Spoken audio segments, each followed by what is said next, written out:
Recognizing the leader of the third party. Well, thank you, Mr. Speaker, and delighted to take a few minutes to speak to the Miscellaneous Statutes Amendment Act number 2. As my colleague from Abbotsford West has gone through many of the pieces of this bill, as well as the Attorney General, there are amendments to the Adoption Act, the Business Practice and Consumer Protection Act, the Child Family Services Act, among many others, Passenger Transportation Act. The piece that we are going to be most interested in canvassing questions about in committee stage, obviously, are the amendments to the Oil and Gas Activities Act. And one of the reasons we'll be asking questions is, and I listened quite closely to the minister just now as he spoke about it. He essentially repeated the communications from the government communications on this act. But I'll read it and I'll explain part of my confusion, Mr. Speaker. It says that amendments to the Oil and Gas Activities Act will provide the Oil and Gas Commission with enabling powers to exempt oil and gas development permit holders from requirements of the Dormancy and Shutdown Regulation in circumstances that merit it. Obviously, we're going to want to understand that a bit more closely, and to impose conditions on the exemptions. The Dormancy and Shutdown Regulation requires permit holders to clean up oil and gas well sites within prescribed time periods. The exemption power will support the timely restoration of well sites by providing flexibility to address technical issues, minimize unnecessary surface disturbance, and improve efficiency. So, Honourable Speaker, there is a little bit of an Orwellian twist in here, which is we're going to allow the Oil and Gas Commission to give exemptions on the timelines that are required of companies to clean up dormant wells, and somehow that will make the cleanup more timely and efficient. And I think it's good to put this into a little bit of context. So this is an article from May of 2020, and I've also got a couple here from earlier this year about, as we know, the federal government provided funds to clean up many of the dormant wells as part of the COVID funding that came out in 2020.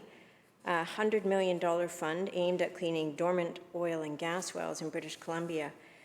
And I think it's important to have it on the record and for the House to know and for the public to know, currently there are somewhere in the order of 25,000 oil and gas well sites in British Columbia. That number is going to rise significantly because of the decision of this government to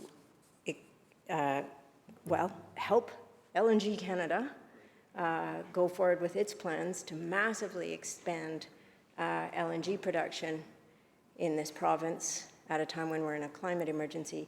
But to produce that LNG, it's going to be a whole lot of fracking in the northeast of BC. So it's good to understand this, make these connections. So we currently have about 25,000 oil and gas well sites. About 7,700 are dormant, meaning they have been inactive for 5 consecutive years, unlikely to return to service. That 30% of wells are dormant. And dormant wells are one thing. Another thing is orphan wells. And these are wells that are dormant, but that the companies that own the rights to the drilling have either gone bankrupt or are unable to clean up the wells.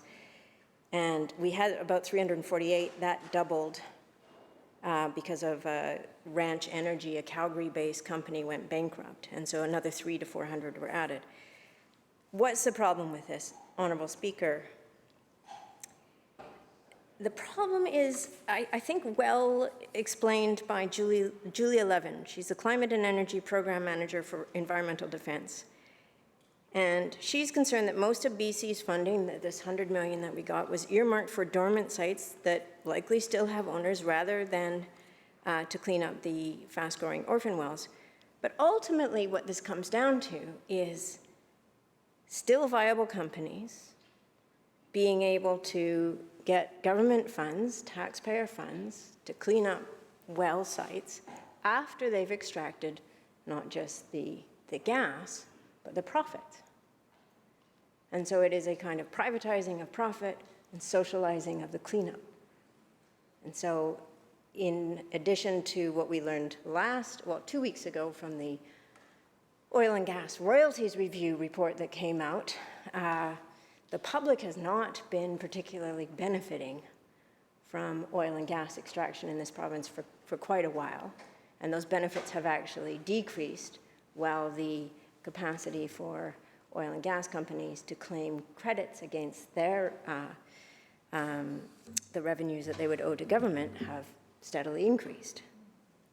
The Premier himself indicated, of course, this is going to take some serious looking at, but the reality is we have a situation in British Columbia where companies have been able to extract oil and gas, leave a dormant site or an orphan site, and then benefit from public money to do the cleanup that should have been part of their job all along. And so instead of an amendment to the Oil and Gas Activities Act that further provides flexibility, which I'm a bit nervous about and will be canvassing at committee stage, I think what the public would like to see is an amendment to the Oil and Gas Activities Act that would ensure that any company that's doing any drilling is actually putting the costs up front for the cleanup. It's a public resource. It's a cost to our environment. It's a cost to our air and water. And if a company wants to do that, the role of government, the role of regulating agencies should be protection of public interest. And so to achieve that, okay, if you want to have access to this public resource, here are all the costs up front that you're going to have to put in place so that when you're done extracting the oil and gas, done extracting your profits, you don't get to just leave or leave your site dormant and then wait until public funding comes along and helps you clean up. So it is disappointing, Mr. Speaker, to see that this amendment to the Oil and Gas Activities Act doesn't really address a very serious problem we have. 30% of wells in the province are dormant wells needing cleanup. It doesn't address this very serious and growing problem of orphan wells. And it doesn't ensure that the responsibility is clear and laid out and expected of any company that is doing business with a public resource in British Columbia, and that the public interest is put first and foremost. And so I will be looking forward to asking many questions about this at committee stage, and interested to hear what those answers will be. Thank you very much.